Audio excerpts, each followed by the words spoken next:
Good evening, everybody, and welcome to Sunday Night Live at Jonny Lipsham Studios with me, Chris de Berg. Nah, only kidding. So here we are, and it's the 1st of March already. Can you believe it? March the 1st, 2020. Good grief. This year is going far too fast. So, in case you're wondering, because I have had some questions about this recently, about my theme tune music. That is a piece that I wrote when I was at university, way back in the 1990s, for my quintet, and I called it Flip Flops. And I never actually recorded it.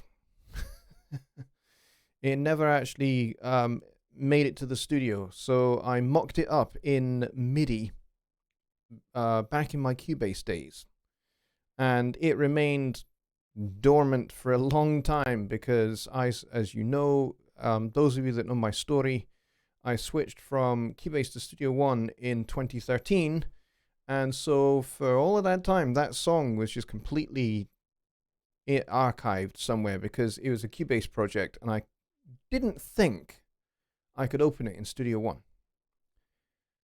I was wrong. So I managed to open it in Studio One, and there it was. And I was really quite pleased to resurrect this piece written in 1993. No, 1994, sorry. And yeah, it was very cool to resurrect it. So all I had to do was just assign new instruments to it. So most of what you hear there is presence instruments, with the exception of the drums, which are a very nice Yamaha drum set, sampled from Tom Brecklin's drum set, which they did for Presonus, I think last year or maybe a couple of years ago. And you can find those in Impact. And so that's the set that I used for this tune. So there you go. I did that in 1994. And I'm getting notifications. There we go. Get rid of that. So there we go. I just thought maybe that might be of interest to you. So what are we doing tonight? Well, tonight is going to be a short show. And the reason being is because it is midnight here in the UK, and I have a stupidly early start in the morning. I have to be up very, very early because I have some traveling to do. So I'm going to keep this short so that I can go and at least get 4 hours sleep, if at all possible, before I need to be awake again. So that's the plan. So basically I'm going to kind of skip doing any demonstrations for this episode. And I do have a short list of topics that we're going to cover over the next 2 or 3 Sundays, which you guys are sending me via email, which is great. That's what I want. I want you guys to send me your the things that you want me to demonstrate and show you in Studio One that maybe you're not quite understood yet, or that kind of thing, or a particular feature you want me to go over. Those are the kind of things I want to do in my Sunday Night Live. So kind of like have a feature, and then we go into question answer, that kind of thing. That's kind of what I want to do going forward with Sunday Night Live. But for this week, we're going to kind of skip all of that, and we're just going to dive straight into your questions so that we can make this show just a wee bit shorter so that I can go and get myself to bed. So I hope you guys are happy with that. If you are, then we'll make a start. So let's see. Michael Johnson was the first in the door, followed by James Geo. I've been talking to James a fair bit back and forth through email, which is very cool. Ken Moss is here. Thomas over in the Philippines is here. David S.J. is here. Just Bob, of course, is here. And Mike Neighbor is here. He's popping in for a bit. Hey, Mike, good to see you. He and I have been chatting a wee bit just today, and I think a little bit yesterday as well, which is cool, talking about his composing work. which is very cool. He's writing some really good stuff. So please do go over and encourage Mike in all his endeavors with writing for sync licensing. He's involved in this sync licensing challenge. I think it is a 60-day challenge I think he's involved in. So please do go and encourage him and listen to his stuff because it's very cool. Who else do we have here? Let's see. Jonny Guyver's here as well. Hey, Jonny, welcome home from your vacation. I hope you had a great time. Judging by the... Oh, I forgot to switch my phone off. Judging by the few photos that I've seen on your Facebook page, you did have a great time, which is very cool. There we go. Put that on silent, and that can go over there, well out of the way. So yes, and who else is here? Bobby Bird is here, and Kyle with the $5 donation. He says to keep the engine running. Thank you very, very much. I appreciate that. Every cent, every dollar counts. It makes a big difference.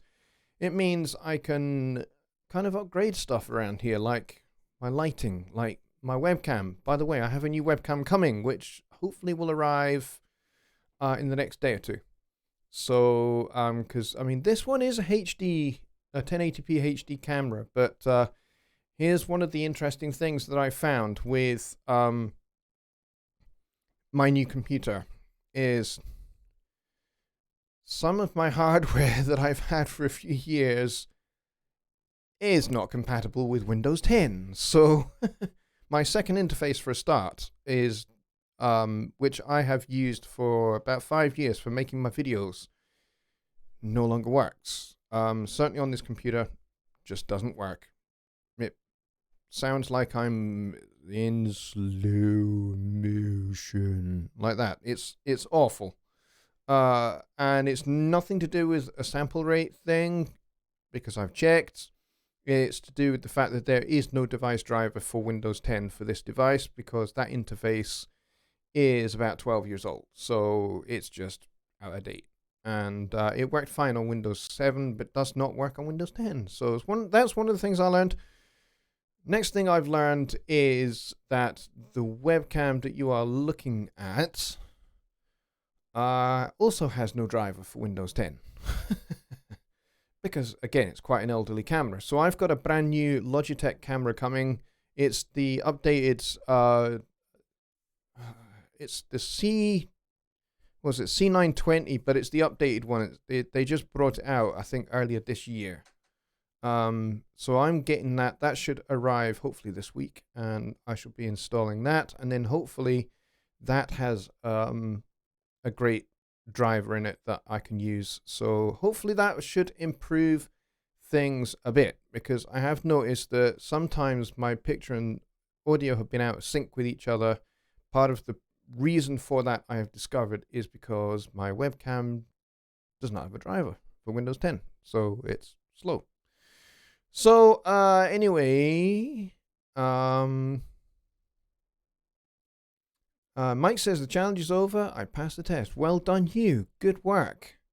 That's what I like to hear, and we are very, very proud of you. We're very glad that you've managed to complete the challenge, and I hope you carry on, actually, writing new stuff, because there's nothing better than making music, to be honest. Mike says it was hard, a lot of work, glad I got through it, learned a lot, and feel my productions have improved, along with my composing, which is very true. I definitely concur that opinion. Absolutely.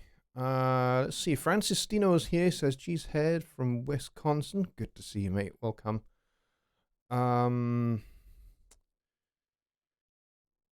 Samuel Edwards is here as well. I missed you out. Sorry about that. Dan Peltier's here.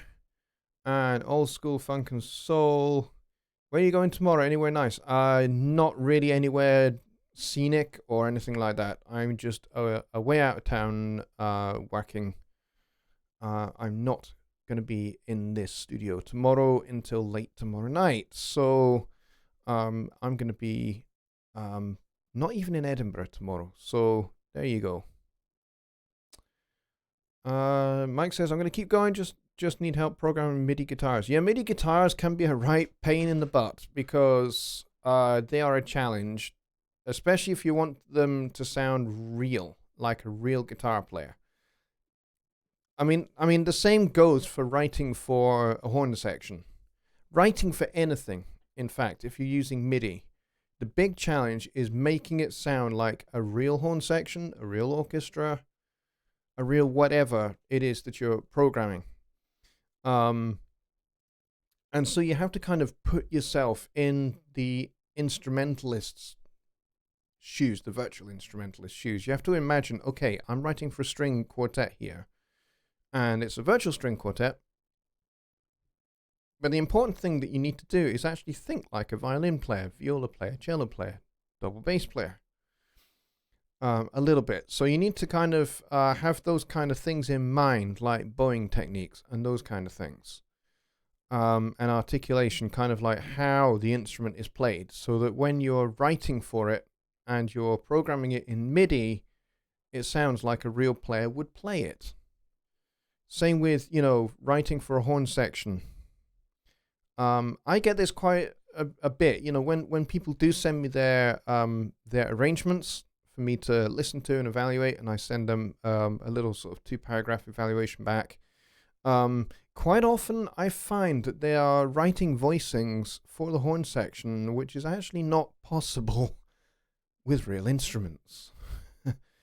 For example, they will experiment with different voicings, which is great. I thoroughly encourage you to be creative and inventive with your voicings, and don't just go for what is kind of standard or traditional or we know it works.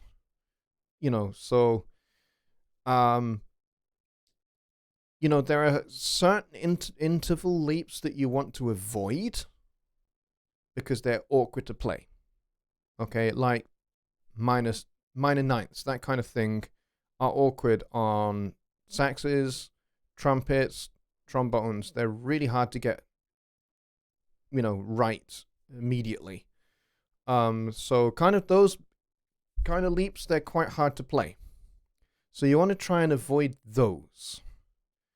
But then also kind of a lot of what I hear is voicings where they're really wide apart for one chord, and then the next chord it's really closed. Like all the notes are really close together. And whilst contrast is good, those, doing that with alternate chords can just sound unnatural. And you don't know that unless you actually have researched how the real instruments work and how a real horn section works together, how the voices kind of lead together. So you want to be thinking about, kind of each voice, so the trumpet, alto sax, tenor sax, trombone, making sure that their individual parts that are going to make up your harmony in the horn section together, to make sure that the voices move either stepwise or have a leap of no wider than a major sixth, for example, or a minor sixth.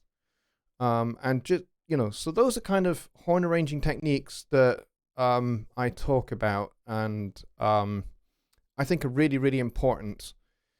And so if you're doing these things in MIDI, it's important that you apply those concepts so that you make your virtual horn section sound like a real horn section. There was a question further up, I forget who asked it, about how I made the horns in Flip Flops, my theme tune, how I made them sound so real. Well, number one, I'm using Presence in Studio One, and Presence has a fantastic set of samples of real instruments. The tenor sax sample is actually not too bad. It's one of the better ones. The trumpet is very, very good. And then it comes down to articulation. I'm making sure that I'm not just attacking every single note. And I did that when I programmed it. I made sure I was not attacking every single note. And that's where being a little bit painstaking And attention to detail is really important, especially with doing things in MIDI, to make it sound as natural as you can possibly make it. So quite often in the theme tune there, I have the trumpet articulating the upbeats of, let's say you've got like a set of 4/8 notes. Instead of the more natural kind of classical articulation technique, which is where you would attack the first and the third of the 4/8 notes. In kind of jazz music, you'd flip that and you'd articulate, and that means add a little bit of extra weight to the second and the fourth, so the upbeats, so the 1 and 2 and 3 and 4 and that's what creates that kind of swing thing, which is what you've got going on there in the theme tune. So, and then things like the little fast triplet things, making sure that, you know, you would play that not with tonguing every single note on a trumpet, because at that speed, you can't do it. You just can't do it. So you have to soften the articulation. Maybe I'll, in this particular case, in flip-flops, I attack the first of the triplets, and then the other two are much softer. And that's how you would really play it on a real trumpet. And so attention to those kind of details is what makes this work. And again, for the drums there, you know, there's a couple of drum fills in there.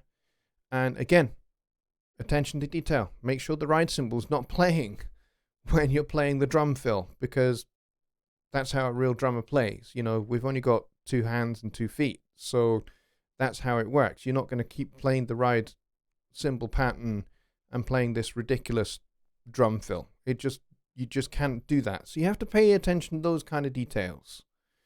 And then the piano part, getting the voicings right so it sounds authentic to kind of, you know, that kind of late 1940s, early 1950s bebop style. So being stylistically accurate, again, another important thing for working with MIDI instruments.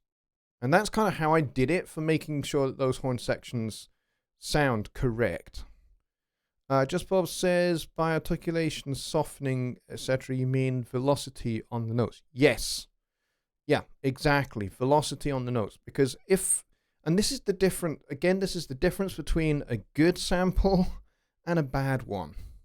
So in the case of Presence, the samples are actually very, very good. So if you reduce the velocity on a certain note in Presence on the trumpet, for example, what you find is that they use a sample of the trumpet player playing that note with slightly less attack from the tongue. And so you get that correct articulation between the harder, more attacked notes and then the less attacked notes. And so, yes, it does mean that once you've played it all in on your MIDI keyboard, you're then going to have to sit and be painstaking and go through the articulation. And, you know, you might have to use the pencil tool and just draw up and down those velocity values until you get something that sounds correct. And so it's a case of, you know, kind of listening to what's coming out of your speakers and then making adjustments with the pencil tool. And yeah, it's painstaking. It means you can spend 10 minutes on one bar of music. But the end result should be that it should sound awesome. It should sound amazing. It should sound fantastic and realistic. And that's the payoff. The payoff is the music is good. The annoying part is that, you know, you're having to be painstakingly accurate. And for some people, they're just like, that's just too slow. You know, I like to do things fast. My workflow is fast. My workflow is fast. Well, my workflow is fast too. But you can't have a workflow that is so fast that you ignore attention to detail. Because if you ignore attention to detail, then you end up with music that sounds flat, or a mix that sounds flat. And when that happens, That is the difference between you, the amateur, against somebody that is professional. Because professionals pay attention to detail, even if it means it costs them time. And, ultimately you get faster and faster at these things just by doing them. So, what at the moment might take you quite a long time to painstakingly edit every single MIDI note of a 4-bar passage, and it takes you 40 minutes, so that's 10 minutes per bar, to edit those 4 bars, that will be frustrating for some people. But you know what? That's the trade-off. If you want music that sounds authentic and accurate and sounds good and interesting and engaging, you got to pay attention to those small details.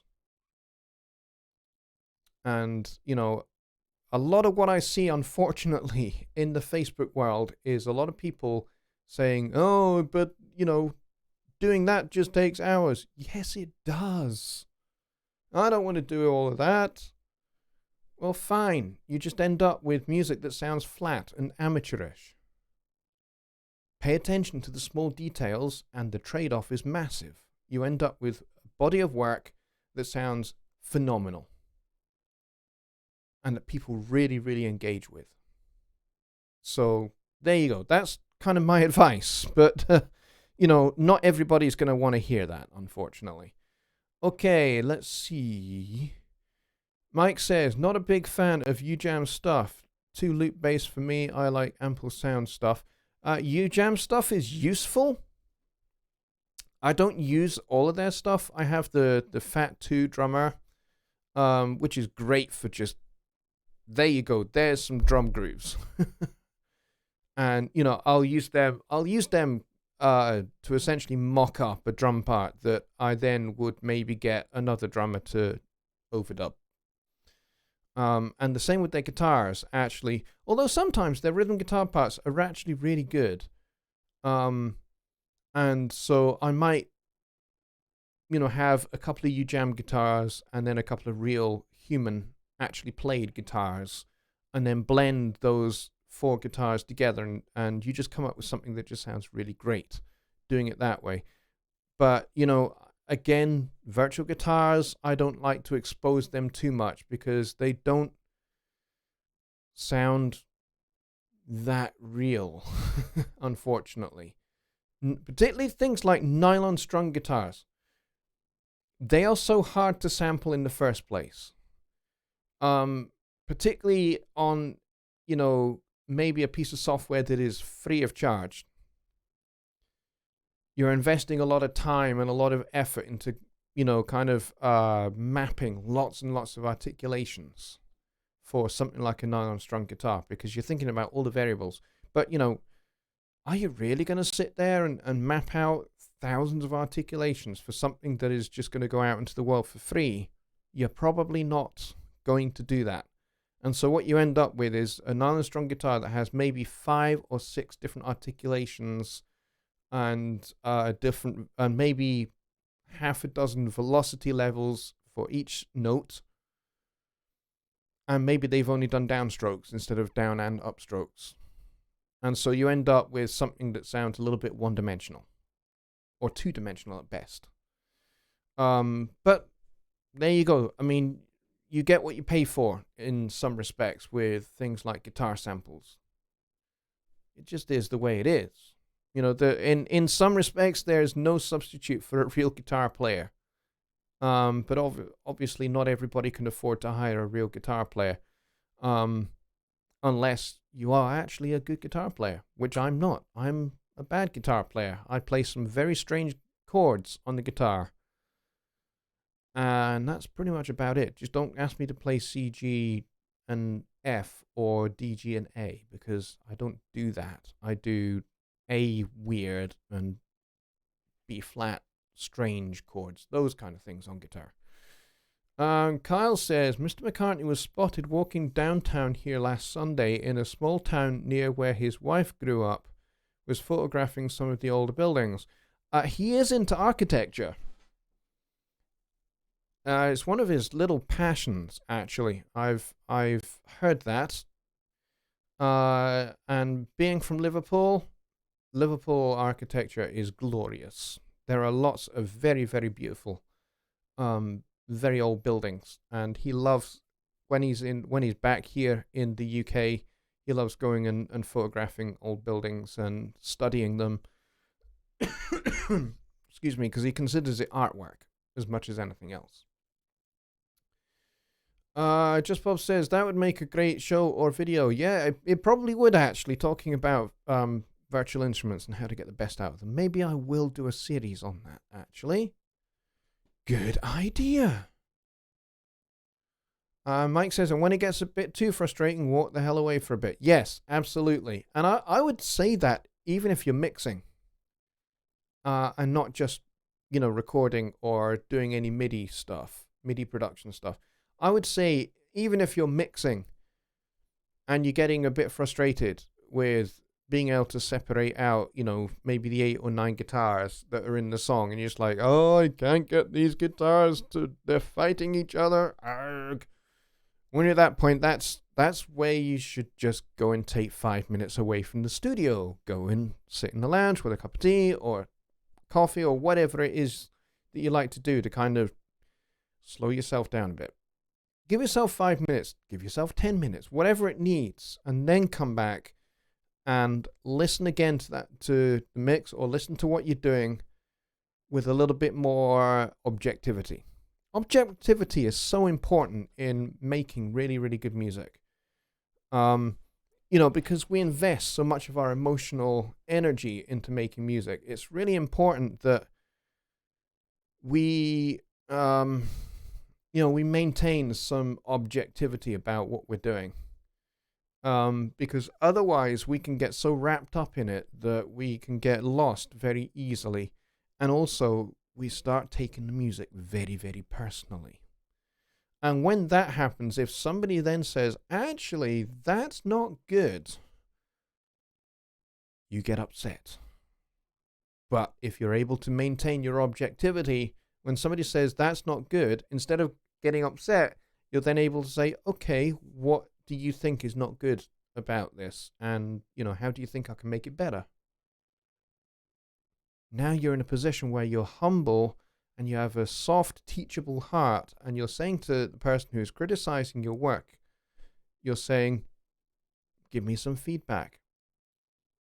And, that will help me get better at what I do. Having that humble, objective approach it's priceless. It really is priceless to pursue that.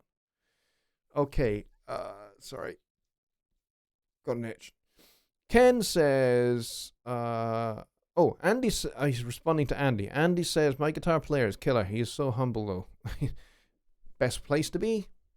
If you're a great, great musician and you've got an attitude of humility, you are worth your weight in gold in the music business, in my opinion.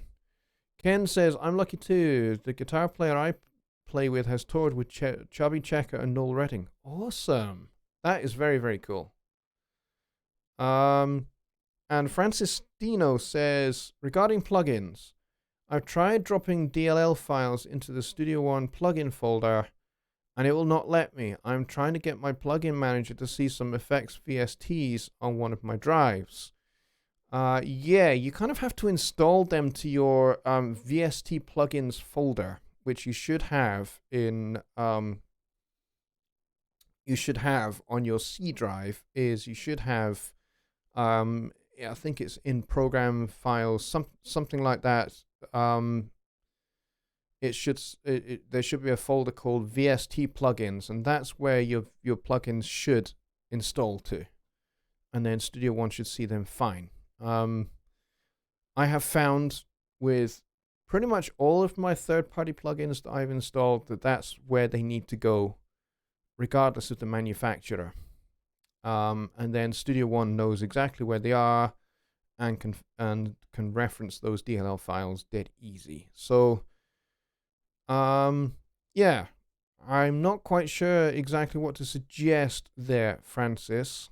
Other than try making sure that they are installed to the VST plugins folder and see if that sorts that out for you. Tony says, blessed are the meek. Yes, absolutely. Blessed are the meek. Definitely. Andy says, I'm actually not working tonight, so thought I would check in and see you for a bit. Andy, I really appreciate you being here, and it was very cool to see your photos of that speaker array that you were installing. The PreSonus Airs, was it the Air 12s and Air 10s you're installing in that school? That's awesome. They look like really, really great speakers. There would be no point in installing anything like that in here, but certainly I would love to get some PreSonus speakers installed in my local church. That would be very, very cool.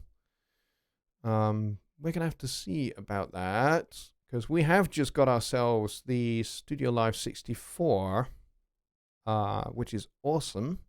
We got rid of our old Yamaha mixer that we've had for nearly 15 years, and I was able to get the church a discount on a 64, which is very, very cool.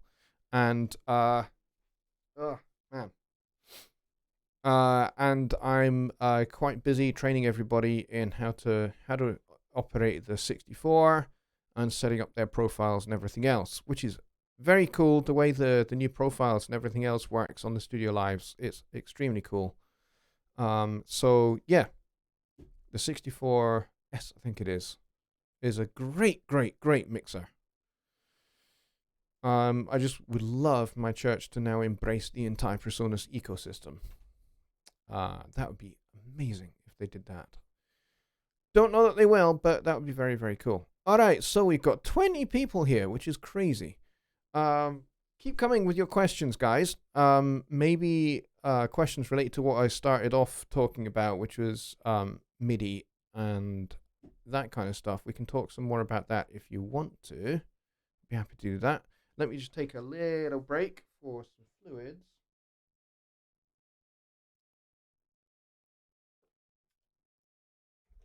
There we go. There's nothing worse than lukewarm cup of tea, but hey, I can handle it. Tony says, blessed are the meek, for they shall inherit a great mix. Apologies to Jesus. Yeah, absolutely. No, but that's true. Yep. If you have a humble heart, you are more like a humble and objective heart. You are more likely to end up with a great mix at the end of it.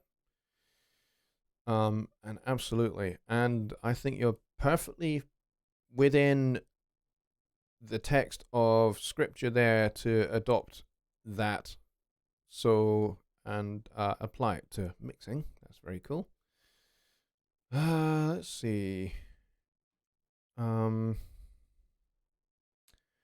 Francis says, when I dropped the files in, it said I needed admin permission. Yeah, well, what you need to do for that is you need to run Studio One in admin mode, is what you need to do. And then it should work for you.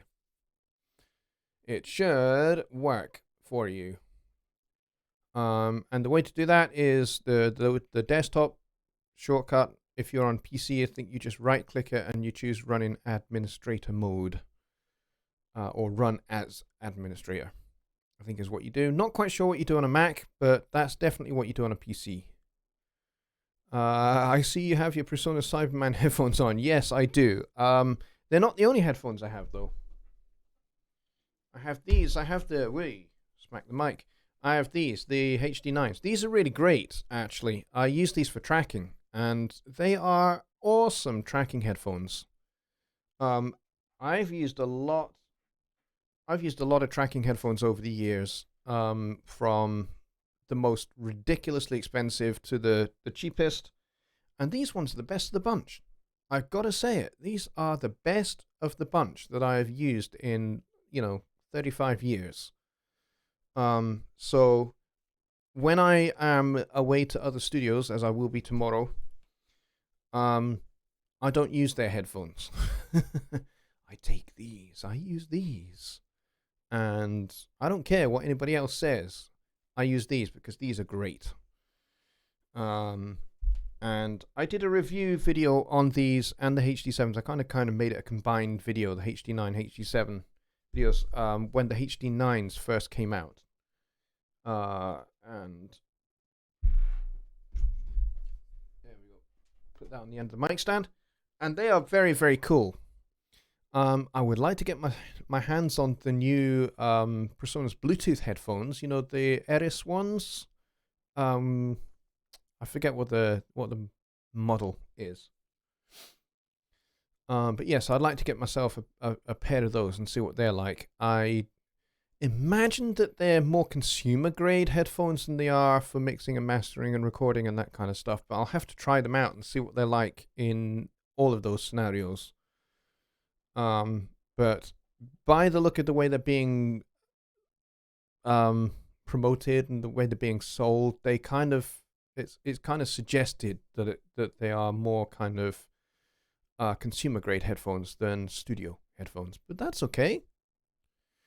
Tony says, why is MIDI 2.0 so revolutionary? It's revolutionary because MIDI has not been updated for nearly 40 years. Well, it has. There have been some updates to it, to the MIDI specification. But I think the last time there was a major update and addition and expansion of the MIDI specification was in 1996. Now, 1996, that's when I was at university studying the MIDI specification. And,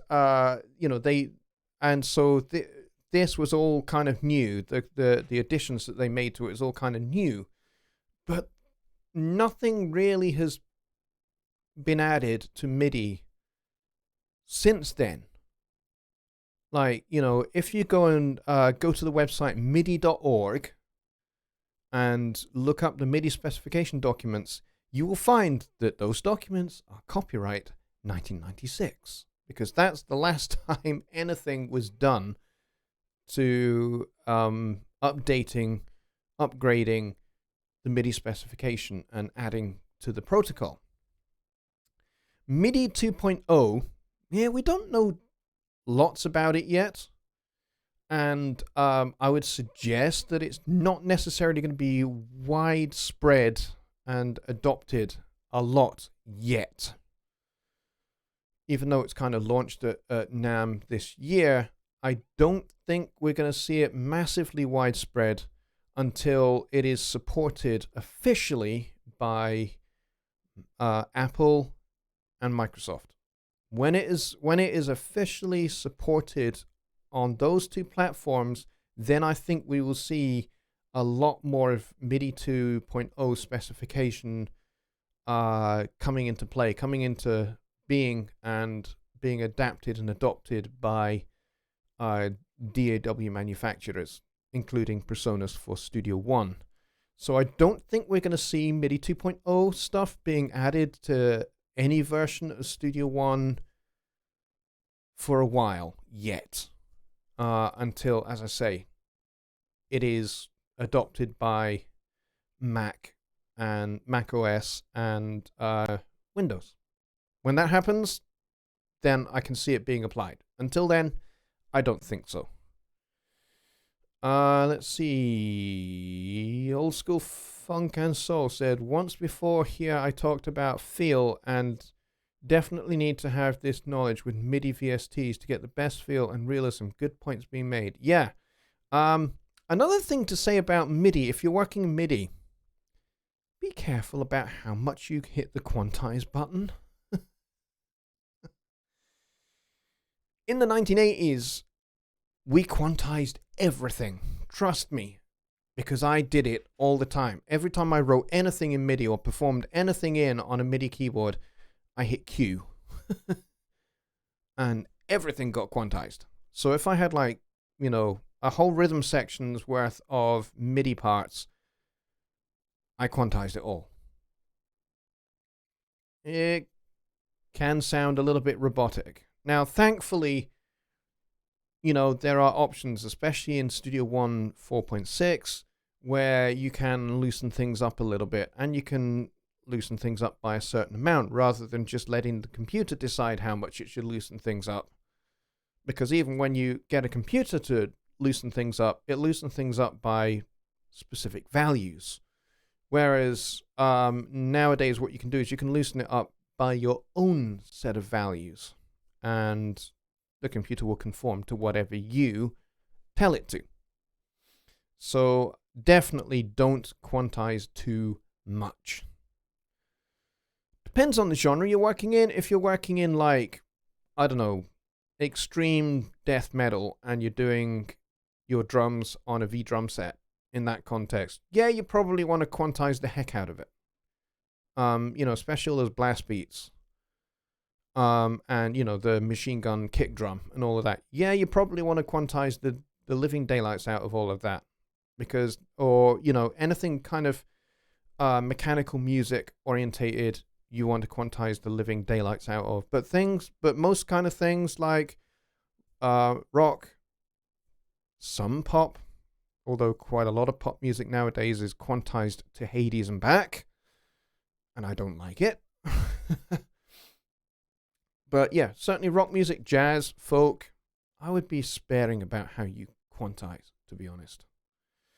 Let's see. Just Bob says, recently heard Abbey Road Institute is opening its first US school in Miami, Florida. I heard that as well, which is amazing when you consider the fact that it was not so long ago that Abbey Road Studios was going to go out of business. It was not that long ago. It was maybe 15, maybe 16 years ago. They were going to go out of business, and they put out a press release asking people to buy shares in Abbey Road, and lots of us did that. I did that. I have some shares in Abbey Road. In fact, I own a part of Abbey Road Studios.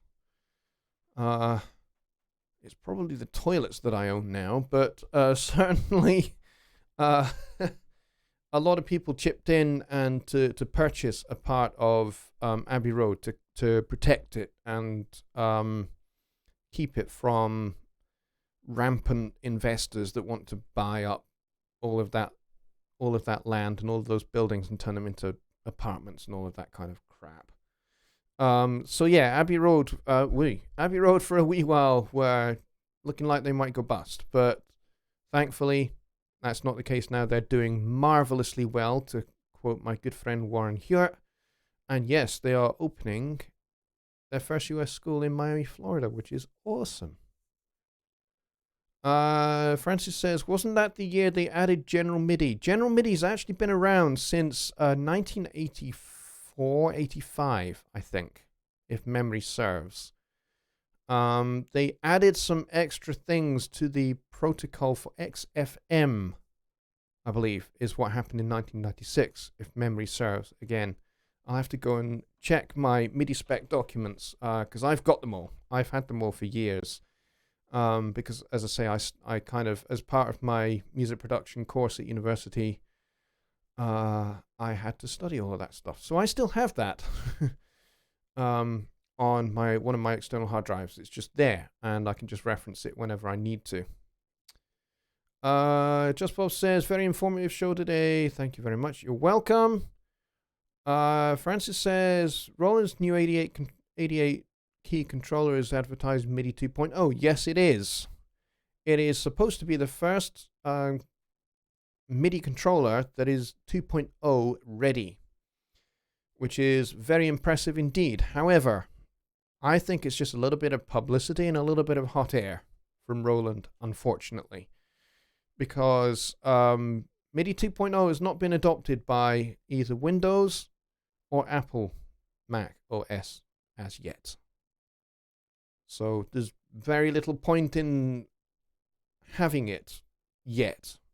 That said, any keyboard controller or any wind controller, any MIDI controller, whatever it is, guitar controller, wind controller, keyboard controller, that are MIDI 2.0 ready, it will be fully backwards compatible with MIDI 1. Be daft if it wasn't. So, that 88 key keyboard, though it's MIDI 2.0 ready, it's not going to kind of like be obsolete, just sat there not doing anything. It will work with MIDI 1.0, no trouble. As you'd expect, but as soon as, it's available, as soon as MIDI 2.0 is available on Mac and Windows, and DAWs are updating, DAW manufacturers are updating their products to support MIDI 2.0, then I'm sure we'll see a lot more controller keyboards that are ready for Windows, that are ready for MIDI 2.0. But yeah, the future's bright. I think it's about darn time that MIDI 2.0 got updated, upgraded, and it's going to be very, very cool. I'm very excited about the future of MIDI, actually, with regard to MIDI 2.0. Let's just hope they don't leave it another 40 years before they go to MIDI 3.0. Because that would be ridiculous. And Old School Funk and Soul says Rick Beato goes on about quantizing in detail as well. Yeah, Rick is great. He's a really great bloke. He really is. He is phenomenally knowledgeable, and he's a very down-to-earth, ordinary guy, which I really like. Tony says, I like Rick, but I prefer Warren Hewitt better. He's British and more solidly humble and less critical. Warren is great. I know Warren very well. He and I have built a good rapport, and we have a good friendship. And yeah, he's definitely humble. He's super English, which is wonderful.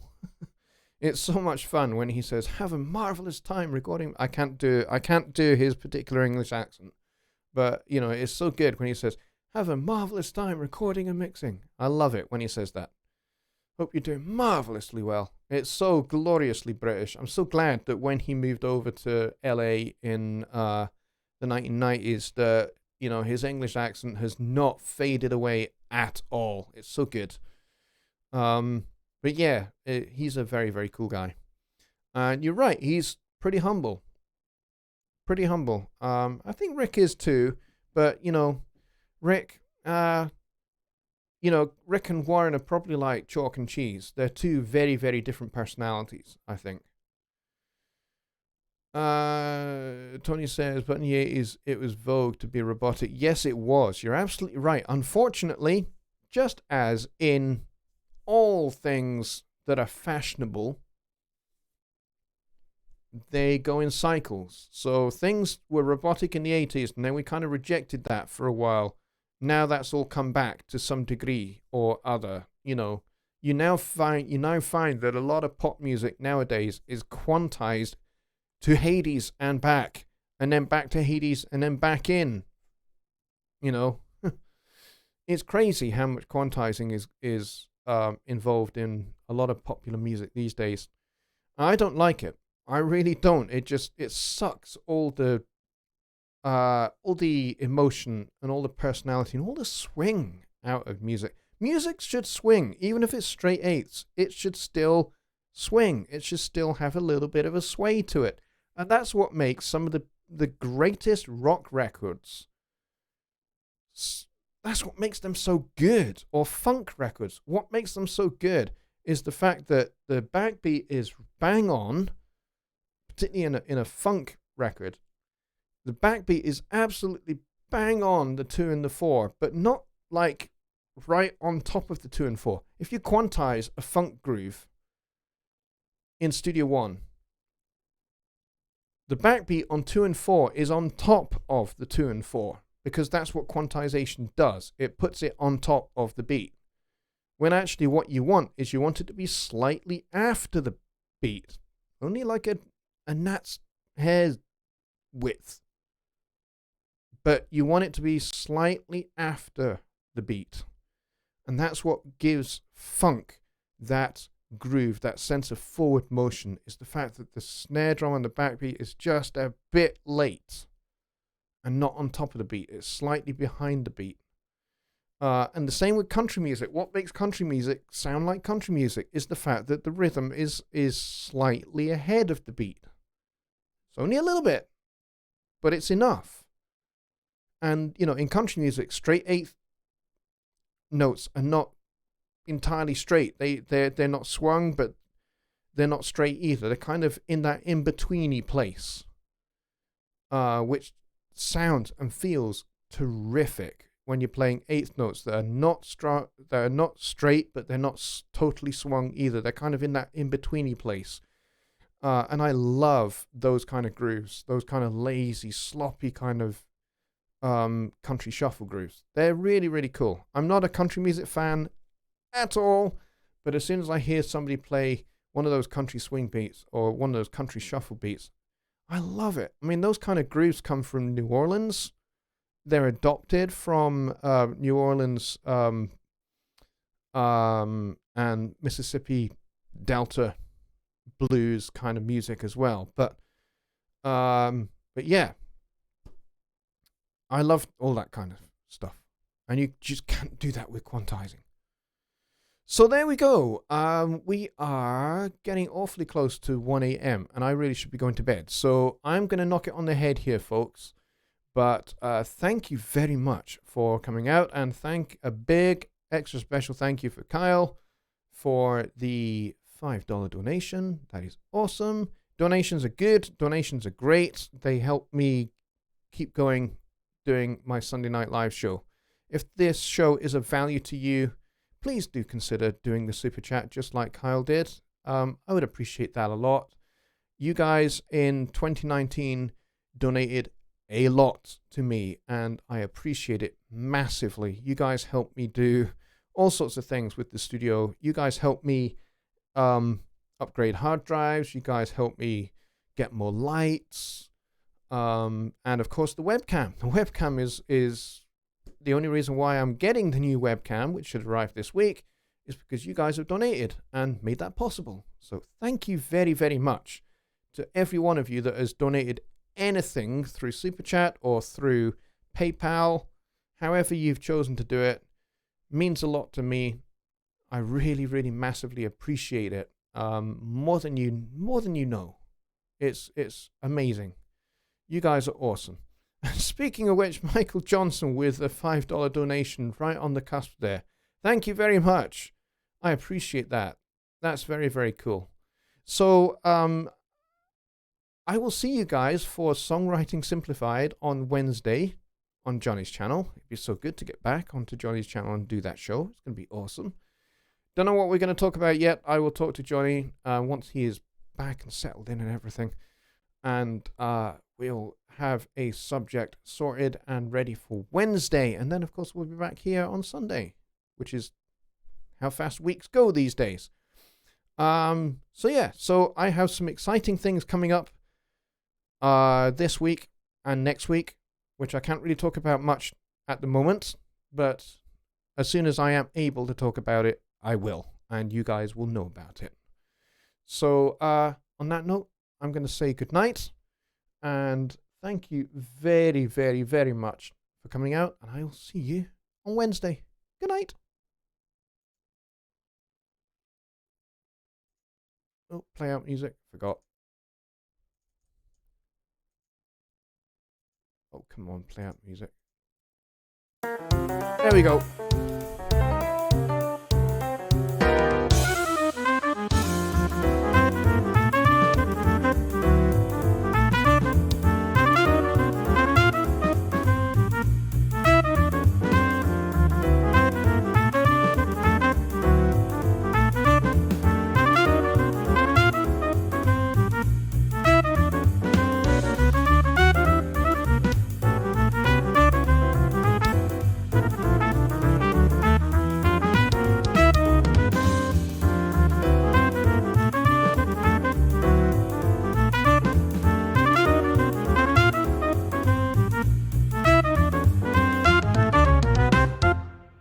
Good night, everybody.